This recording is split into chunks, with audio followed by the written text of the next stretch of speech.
¿Qué sucede en el país? Tendencias del acontecer nacional en Análisis Situacional. Recientemente, un grupo de parlamentarios presentó un proyecto de ley ante la Asamblea Nacional mediante el cual se propone la creación de la Cátedra de la Paz en todas las instituciones educativas del país. ¿Qué es educar para la paz? ¿Se puede enseñar la paz? ¿Es posible alcanzar la paz sin pasar por una confrontación previa? ¿Qué hace falta para conquistar la paz? Esta es la situación que analizaremos a continuación.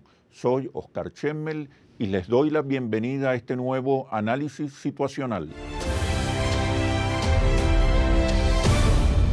Hoy nos acompaña José Gregorio Correa, diputado a la Asamblea Nacional por el Estado Cojedes y presidente de la Comisión de Asuntos Interiores, Seguridad y Defensa del Parlasur.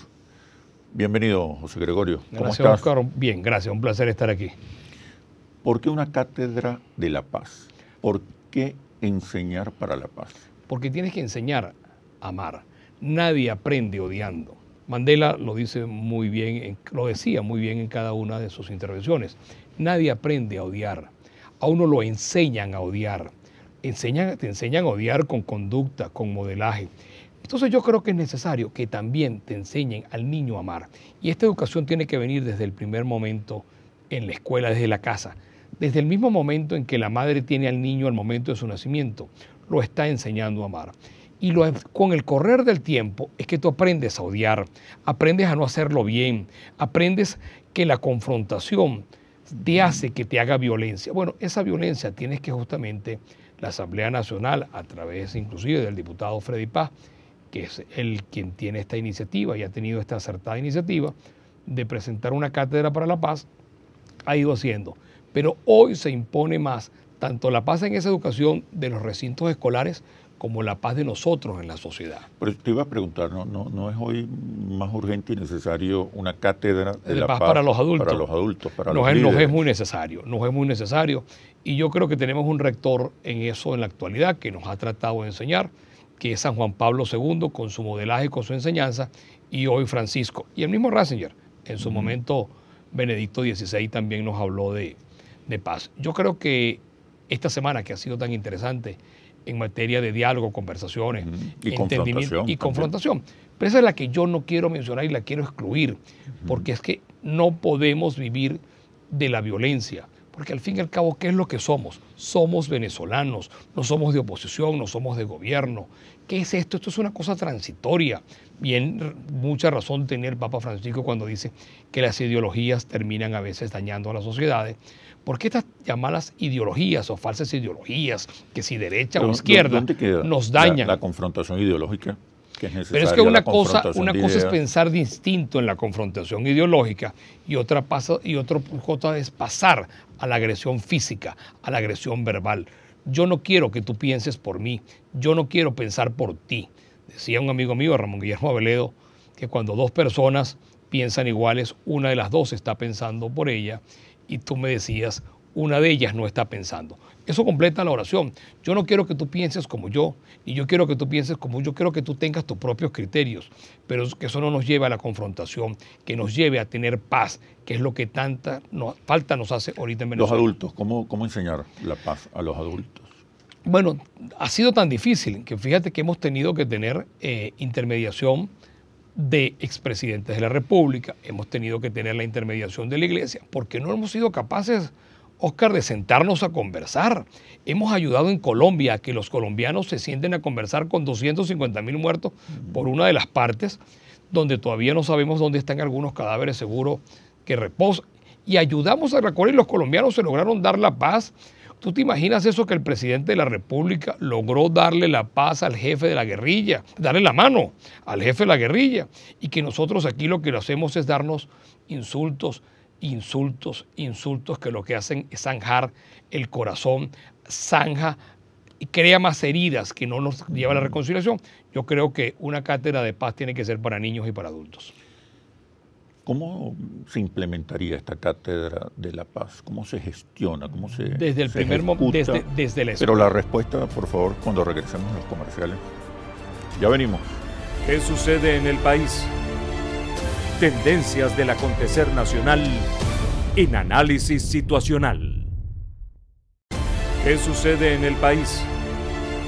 Tendencias del acontecer nacional en análisis situacional. Te preguntaba, José Gregorio, ¿cómo se implementa, cómo se ejecuta una cátedra de la paz? Chico, muy fácil, derribando las barreras del odio y la desconfianza. Mientras tú tengas desconfianza y tengas odio, no vas a poder construir paz. Por eso es que el niño desde el primer momento en el colegio y ciertos adultos que tú los puedas enseñar a que no se odia por razones naturales. Te insisto, te lo decía en el segmento anterior, hay que construir para la paz, para la reconciliación. Y la paz y la reconciliación pasa por el perdón, porque es muy fácil hablar de perdón y de reconciliación cuando no lo sientes tú y cuando no lo llevas tú en tu alma.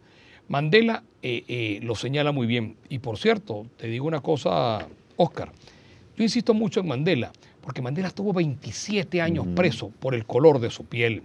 Y al salir de la cárcel, lo que hizo fue tenderle la mano a sus captores, a quienes lo tuvieron preso por su piel. Mira, a mí me regaló Alberto Galíndez de COGEDE, que es un dirigente de COGEDE. Alberto Galíndez me regala este libro y me ha servido para que todos los días pueda ojear algo al respecto, que es reconciliación, que es entendimiento. Y eso es lo que los venezolanos nos ha hecho falta. ¿Cómo yo le puedo decir a mis bisnietos, y ojalá se lo pudiera decir, que es que nosotros nos enfrentamos porque tenías ideas distintas, porque si pensamos en derecha e izquierda? Este no es un pueblo de derechas o de izquierda. Este es un pueblo que se puede entender quien piense de una manera o quien piense de otra. ¿Por qué tenemos que enfrentarnos por eso? Pero hay una contradicción fundamental más allá de la derecha e izquierda, que es la contradicción entre ricos y pobres. Pero esa es una confrontación de clases, como bien lo hemos conversado, que es histórica. Viene desde la edad de piedra, si tú quieres, viene influido. Quien tenía el cincel para manejar la piedra y el que no lo tenía, desde ese día comenzó la confrontación. Pero esa confrontación, ¿por qué nos tiene que llevar a una guerra? Lo que le pasa en Venezuela no es lo peor que le pasa. Chicos, los sirios y los palestinos se conversan y sin embargo se matan la familia. Lo que está pasando en Alepo, lo que pasa en Alepo, no me vayas a decir que lo que pasa en Venezuela es peor, no. Y sin embargo hay diálogo donde hay eso. Nosotros lo que tenemos que tener es entendimiento para contar historia y no para contar muertos. ¿Es posible llegar a una mesa de paz, totalmente, reconciliación, sin antes pasar por la guerra, por la confrontación violenta? Es que no debemos llegar a la guerra. Yo no estoy llamado a eso. En la oposición tú no ves discursos violentos, y en el gobierno también, porque es que... En ambos bandos, sí. En ambos bandos, porque es que en ambos bandos, Oscar, porque somos venezolanos, que además desde un tiempo para acá nos han enseñado no ni siquiera a odiar, nos han enseñado a no entendernos. Y a veces el gobierno piensa que cree que quien piensa distinto es su enemigo. Y muchas veces, Oscar, quien piensa distinto a veces te está alertando.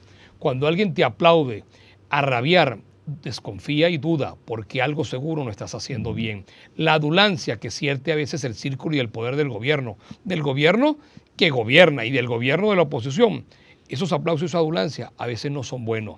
Quien te confronta, quien te advierte y quien piensa distinto a ti, probablemente te dando una señal de alerta o una alarma para que te puedas entender. En este momento, que hay una polarización extrema, muy acentuada, casi violenta, así sea en términos discursivos, ¿cuáles son las bases para sentarse a buscar la paz? ¿Cuáles serían los valores, los criterios, las aptitudes? De poner una actitud, de poner la actitud que traes. Yo creo que el ejemplo del vehículo, ¿qué es un vehículo? Un vehículo tiene un parabrisas que es muy grande. ¿Para qué es el parabrisas tan grande? Para ver hacia adelante. ¿Y qué es el retrovisor? Una cosa pequeña para que tú puedas ver de dónde vienes y para que tengas referencias. ¿Para qué? Referencias para seguir avanzando. Pero el parabrisas es lo que nos tiene que hacer. Cada vez que comenzamos una conversación, empezamos recordando el pasado. Es lo que tú me hiciste, lo que ocurrió la otra vez, lo que nos pasó la otra vez. Y mientras tú sigas manejando el país y sigas manejando las relaciones por los retrovisores, vas a tener un accidente, porque la vista no se la puedes quitar al futuro, no se la puedes quitar al frente, y para eso son los parabrisas. Pero hay un factor que son más grandes. Quiere desplazar al otro, sobre la base de que está disminuido, débil. Nosotros hemos hablado en varias ocasiones que más allá de la fuerza electoral del chavismo, hay una fuerza simbólica y social que es mucho más y que va a permanecer poderosa. Aunque nosotros lleguemos al gobierno, porque el chavismo es ¿Por una qué realidad. pretender aniquilar al otro, Es que- desplazar al otro, sepultar al otro? Es que a lo mejor confundimos sustituir con desplazar. Alternancia. Es que eso debe ser. Aquí no ha habido más cosa más dañina que durar 18 años ya para 19 con un mismo sistema. Cuando amenazas con la cárcel, con la persecución, que a veces uno lo escucha. Pero por supuesto, pero escuchas con cárcel, a unos amenazas con cárcel y otros cumplen con cárcel. O sea, es que, Oscar, es probable que quienes aspiren a llegar al gobierno amenazan con cárcel y quienes están la usan. Y ambas no deben ser, porque esto no puede ser, si tú quieres hacer un país de paz, no puede ser un país de retaliación, de cobro de facturas. Ojo, diálogo no es impunidad. Eso es otra cosa. Quien tenga un delito tendrá que pagarlo. Aunque en todos los procesos de transición que ha habido en el mundo, siempre hay cuotas de impunidad. Claro, y ha logrado construirse mundos de paz basados muchas veces en eso. Puedes estar o no estar de acuerdo, pero ¿cuánto nos cuesta una paz? Claro. ¿Cuánto nos cuesta una paz? Es que la paz no va a costar, no va a ser gratis. No, la paz requiere de sacrificios, de poner actitudes. Ojo, no arrodillarte, porque este diálogo no puede ser, los diálogos no son ni rodilla en tierra ni de pie. Los diálogos son sentados. Cuando son de pie, son de órdenes, y cuando son rodilla en tierra, son de sumisión. Cuando son sentados, son de iguales. El liderazgo de la oposición, que ahora se sienta a la mesa de diálogo, a la mesa de paz, está consciente de lo que hay que ceder, de lo que hay que lograr, de lo que hay que mantener. Es que tenemos que estarlo, no puedo opinar por cada uno de ellos. Pero yo creo Pero que lo que tú observas, observo que tuyos, sí, observo que sí, tuyos. sí, que son amigos míos, en la totalidad, con los que piensan como yo y los que no piensan como yo. Porque, como te insisto, quien piensa distinto a mí no es mi enemigo. Yo creo que sí, hay esa disposición y creo que hay esa voluntad. Y nos hace falta a los venezolanos. Y si no la tienen, van a tener que tenerla, porque la fuerza de sus circunstancias los va a llevar a eso. ¿Qué hacer con los radicales que insisten en el camino violento? Excluirlos. ¿De qué manera para incluirlos? Los excluyes? Pero perdón. ¿O los neutralizas? No, pero fíjate, no es excluirlos para dejarlos excluidos. Tú tienes que excluirlos para incluirlos. Quien hoy no está, tiene que entender que tiene que estar. Y tiene que estar para construir. Pero si no va a construir, aléjese. Porque no puede ser que la confrontación y la agresión sea la bandera diaria que tengamos los venezolanos. Chicos, la violencia comienza desde la mañana en que tú sales a la calle, desde el momento en que regresas en la noche a tu casa. Esa cultura del odio que nos enseñaron de un tiempo para acá. Siempre habíamos sido combativos, pero ahora nos enseñaron y nos hicieron más dura la lucha de clases. Esa lucha de clases de derecha a izquierda, nosotros teníamos años que no la conocía. Yo no la conocía antes, que era la derecha y que era la izquierda, y que gobernaba la derecha y que gobernaba la izquierda. Porque es que resulta ser que ser de izquierda es una maravilla y ser de derecha es un pecado. Pues ninguna de las dos cosas es cierta. Ni ser de izquierda es bueno, ni ser de derecha es mala per se. Porque las ideologías le hacen daño a las sociedades muchas veces, como lo dice el Papa Francisco. La oposición durante estos 17 años siempre ha insistido en el desplazamiento, en el derrocamiento. O en la sustitución de un régimen que se ha dado. Pocas veces ha transitado el camino nosotros vivíamos con una constitución camino electoral. Nosotros teníamos una constitución que 5 años tú alternabas el poder y tú cambiabas de presidente a los 5 años. Y a esos 5 años, pasado 10, y el pueblo así lo quería, tú regresabas al gobierno, como ocurrió con Pérez la primera vez y con Caldera la segunda. Y tú verás, y decían que esa era mala esa reelección, pero es que resulta ser que el presidente de la República lo primero que hizo al llegar antes del año fue buscar una reforma que le permitió reelegirse y reelegirse. Y razón tenía para los que son bolivarianos o los que somos seguidores de Bolívar, porque además es el único padre de la patria. No hay otro padre de la patria por... Esto te lo digo porque algunos creen que los padres de la patria fueron ir creciendo después. No, es uno solo, que es Simón Bolívar. Un pueblo que se acostumbra a que lo gobiernen de esa manera, se acostumbra a gobernar y el otro se acostumbra a ser gobernado. O sea, tantos años en el poder daña, tantos años en el poder contamina, tantos años en el poder que genera vicios, porque además se acostumbran a gobernar y creen que gobernar es para toda la vida. Pero ¿cómo evitas tú que el que llegue al poder, sea de un signo o del otro, que el que llega siempre al poder intenta cambiarlo todo y desplazar al otro, impidiendo los mecanismos, los procesos de alternancia que son tan importantes en una democracia? En el caso venezolano, en otros sitios tú ves que no es así. En el caso venezolano, porque es que resulta ser que quien cree que tiene el poder lo tiene para toda la vida y los poderes son temporales. Y esto que nos está ocurriendo en Venezuela, gobierno y oposición, es temporal. Aquí lo único que va a durar es el país. Aquí no ha habido, esto no ha sido lo peor que le ha ocurrido a Venezuela, no es verdad. No es verdad que lo ocurrido a Venezuela es lo peor. Es lo peor que nos ha pasado a nosotros en la actualidad, pero no es lo peor que le ha ocurrido a la historia de Venezuela. Nosotros hemos tenido guerras horrorosas, cosas que nos costaron muchas vidas, que ojalá nosotros podamos llegar a un acuerdo pronto y que estas mesas de negociaciones y esta reconciliación nos pueda llevar por lo menos a un mínimo de entendimiento.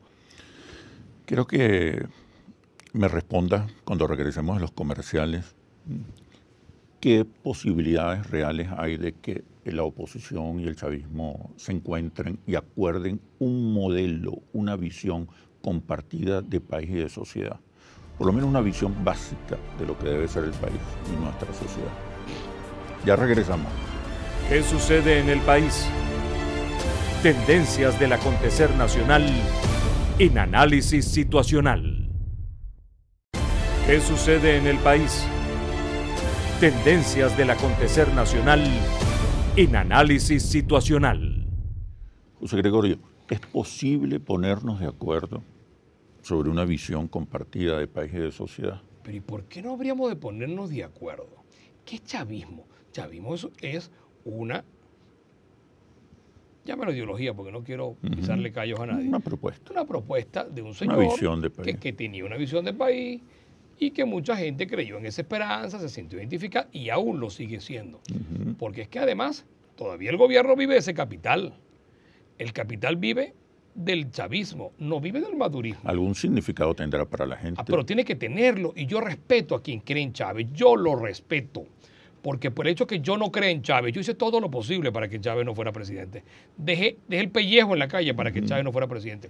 Pero eso no quiere decir que yo tengo que ser enemigo de quien piensa como Chávez y que creyó en Chávez. ¿Qué gestos deberían darse? Para sentarse en una mesa de diálogo, primero hay que reconocerse. Tiene que derribar desconfianzas. Hay que reconocerse y confiar en que el otro... Derribar desconfianzas. En que puedo llegar a un acuerdo.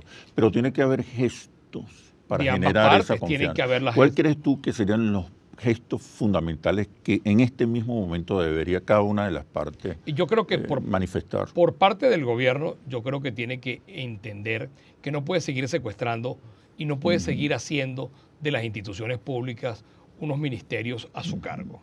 No puede ser que los órganos previstos en el artículo 136 de la Constitución de la República Bolivariana de Venezuela estén al servicio del Poder Ejecutivo.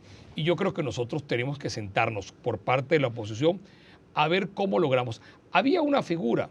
¿Pero qué gestos en concreto? Por ejemplo, del lado de la oposición, que tú eres un representante de la oposición. ¿Qué gestos faltan en la oposición para que el chavismo sienta confianza y no se sienta amenazado?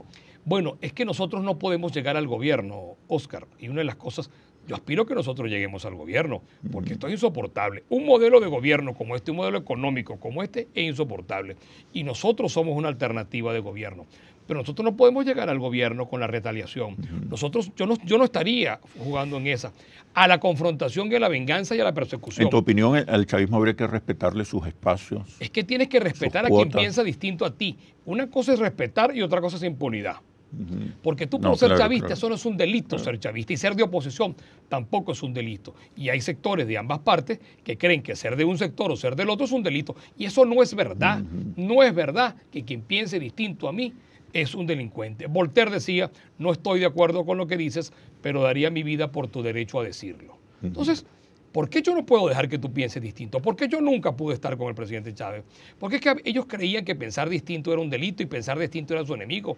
Y quien piensa distinto, como te lo dije en el primer segmento, no es mi enemigo quien piensa distinto a mí. Entonces, no puede ser que nosotros llegáramos al gobierno, Dios mediante, y ojalá que sea muy pronto, con la bandera de la venganza, con la bandera de la retaliación, a cobrar facturas de pasado.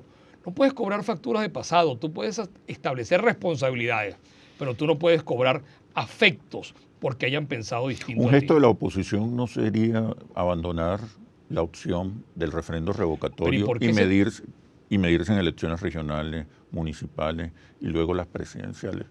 Entonces me tocas un tema un gesto. Me tocas un tema muy interesante. Y si quieres porque un revocatorio en este momento quizás sea peor el remedio que la enfermedad, porque generaría... Ya tribunales municipales, tribunales estadales que no tenían la competencia, por cierto, ya pensaron por lo que tú me estás planteando.